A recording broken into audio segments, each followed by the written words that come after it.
nga eh. Tama lang silang tawaging bayani. Pero ang nakakalungkot, ang hindi makataong pagpatay sa kanila. Naging emosyonal ang mga Pilipino.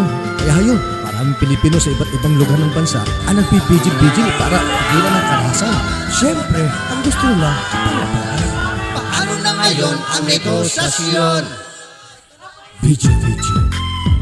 Vigil, vigil. Vigil, vigil.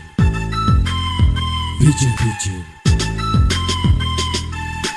Kawawa ang 1444. Pamilya nila paano na ngayon? Lumuha man magdamag maghapon. Buhay nila maibabalik iyon. Sigaw ng bayan, katarungan. Ilabas nyo na ang katotohanan. Sino ba talaga ang may kasalanan? Ay naku! Paano na ngayon ang negosasyon? Vigil, vigil. Vigil, vigil. Vigil, vigil. Vigil, vigil.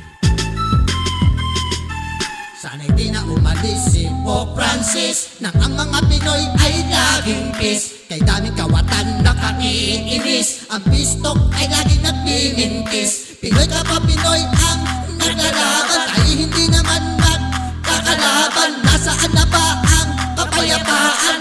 Ay naku! Paano na ngayon ang negosasyon? Vigil, vigil. Vigil, vigil. Vigil, vigil. Vigil, vigil. Sa aking palagay, nagkulang ang gobyerno.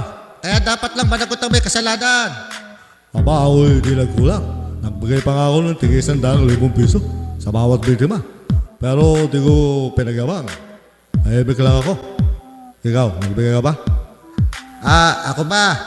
No problem. Kaya natin to. Terorista ang dahilan. Kaya ang SAP ay nagkaganyan. Mayroon daw grupong nakialam. Sinong may sala sa pamahalaan? Paano na ngayon ang negosasyon? Vigil, vigil. Vigil, vigil. Vigil, vigil. Vigil, vigil. Vigil, vigil.